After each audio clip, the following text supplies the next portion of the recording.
Hi everyone, it's Heidi from flutterbyheidi.co.uk and I'm Heidi Smith. I'm an independent Stampin' Up! Demonstrator based in the United Kingdom, and one of the things I love to make are little paper ornaments and little gift boxes, and this is one that would make a great ornament to go on your tree, or obviously you could use it because it does open up. Let me show you. You could pop some treats in there as well, and in fact all you need to do is actually just open this side and you could have something in there that you could then tip out, or if you opened up another side then in fact you could probably fit a sort of Lindor type ball type chocolate, maybe for your Christmas table, if people didn't need to reseal it, but it's it's a bit of fun to make, and I've just used some of our Celebrate Everything designer series paper, which is the host gift, one of the host gifts in the autumn catalogue. So this is the front side of one of the papers, and this actually is one of my favourite. This is the reverse of it. Absolutely gorgeous paper. And the first thing we need to do is just cut a piece of paper that is 11 by 25 centimetres. So looking at it now, I think I could probably resize it very slightly so that it would you could get 3 out of a sheet of 12 by 12, so I might have a look at doing that, but this is the size we're going to go with, start off with. So 11 by 25, and you are going to score on this long edge at 1 centimetre, and you're going to score at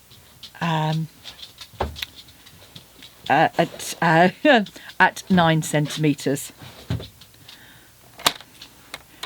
Or in fact what I'd actually written down was that you score at 2 centimetres and at 10 centimetres. I knew I'd got to score at 1 centimetre at one side. So that's the scoring on the short edge.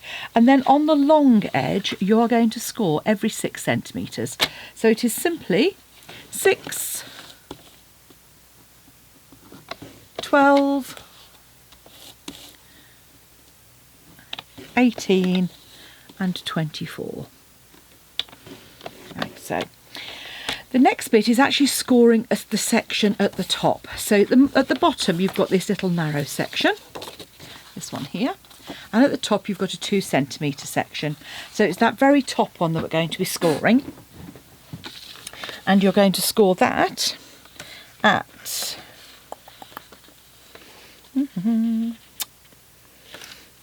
I've done it the wrong way around. Here we go. So it's this section here, which I'm actually doing the bottom. It's actually a bottom section on this one, but it's your 2 centimetre section. You're going to score at 2, at 4, at 8, at 10,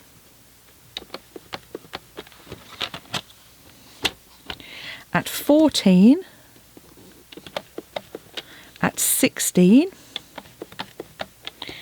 at 20 and at 22.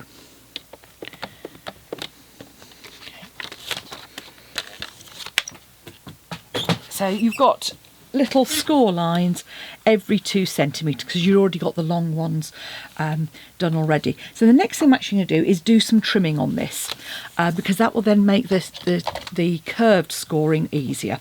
So on this 1 centimetre section I'm just folding and cutting up to 45 degrees on each of those bottom sections.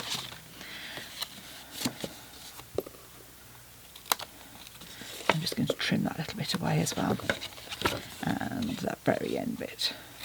Okay, so that's what the bottom section is going to look like. Then on the top you want to trim away the outer squares for the middle one. So if you go down and snip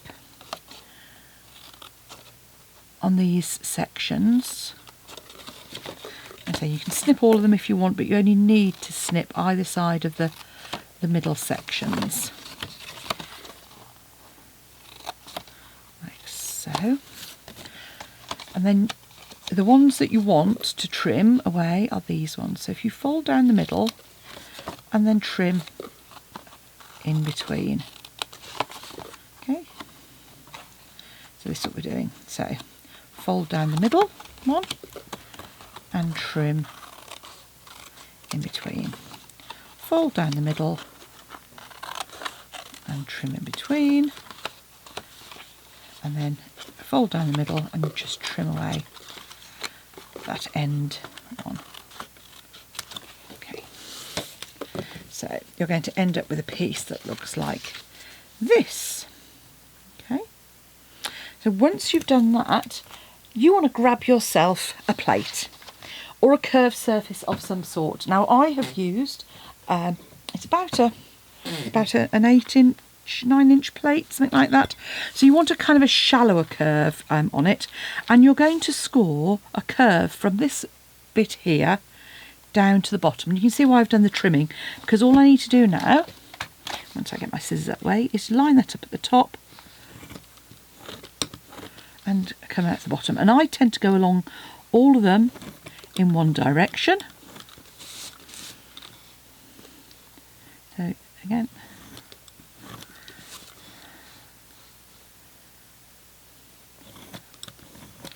and then I just flip it and do it in the opposite direction.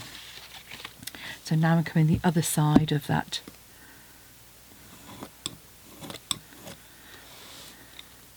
So again, just from the bottom, hopefully you can see why you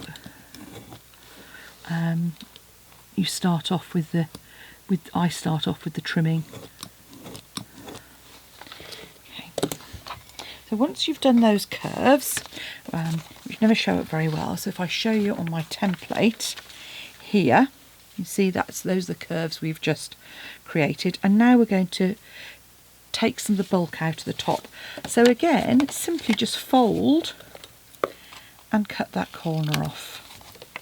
So fold each of those and cut the corner. Again, doesn't have to be exact. I generally take this at a kind of like a 45-degree angle.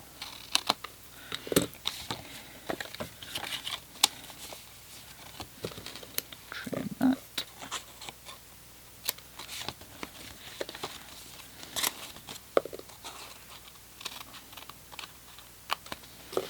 Okay. So again, you're going to end up with it looking like this, and then you just want to go through and reinforce those curves with your fingers. So just gently crease.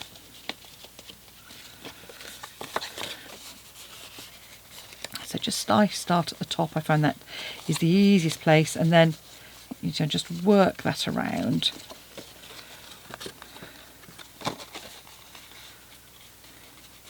And they will naturally, just pinch gently.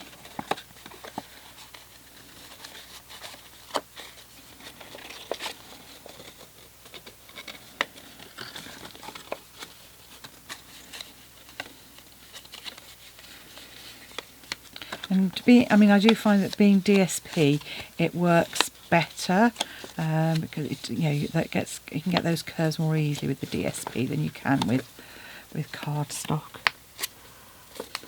without doing lots of scoring. Okay, so you can see there we've just done all of those curves.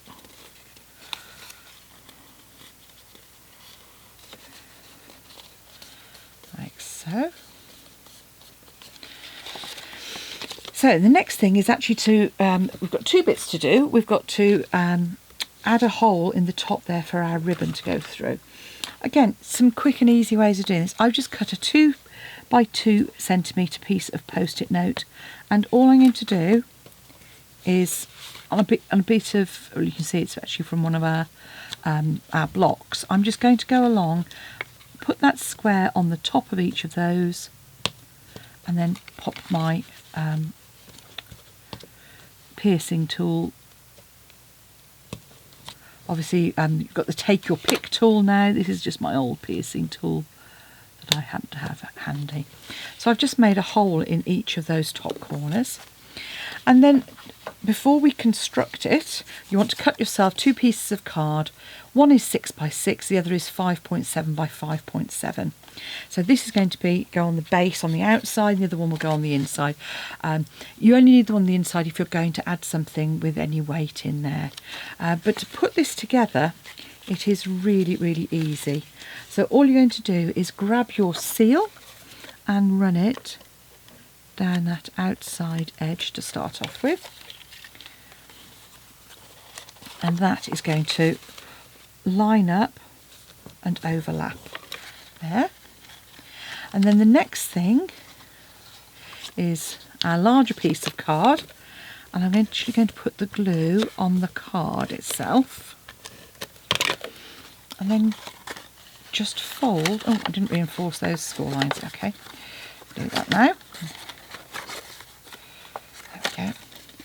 Just line that up on one side and then work your way around. But if you pop your hand inside it, you can just reinforce that. So you can see there. So again, just pop some adhesive on your second piece and that'll just pop into the bottom. Don't have to worry about it being square. So now all that needs to happen is for us to close this up. So I've got a piece of some crinkled seam binding. I had a piece of crinkled seam binding, which I seem to have misplaced. So it's about 9 inches, I'm guessing. Yeah, so about 9 inches in length. And you'll need a large eye needle as well. So just fold that in half and just tie yourself a couple of knots in the loose end.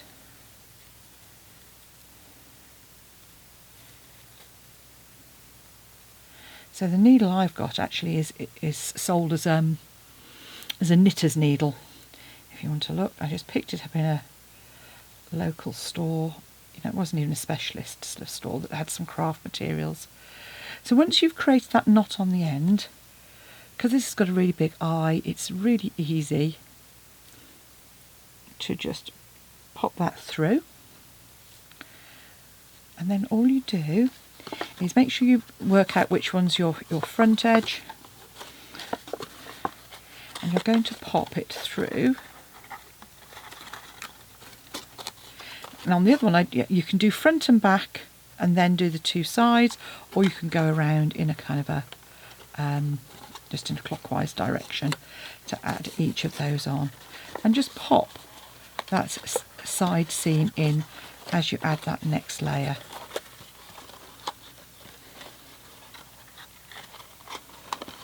And you just fold that in. Pop your next one, push the side in and pull it up, and then finally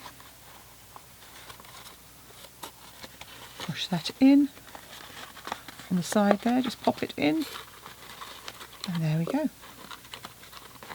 And there you have your fun and pretty hanging ornament bauble box, ready to either go on a Christmas tree, or wouldn't that look pretty on your Christmas table? And you could pop a little gift inside, or you could pop some treats, maybe some fruit and nuts, something like that. So there you go. Less than 15 minutes. So it wouldn't take you long to make a few of those. Thanks for watching. I hope you enjoy making them and have a lovely Christmas. And come back and see me again soon for more fun folds and 3D items. Thanks for watching. Bye now.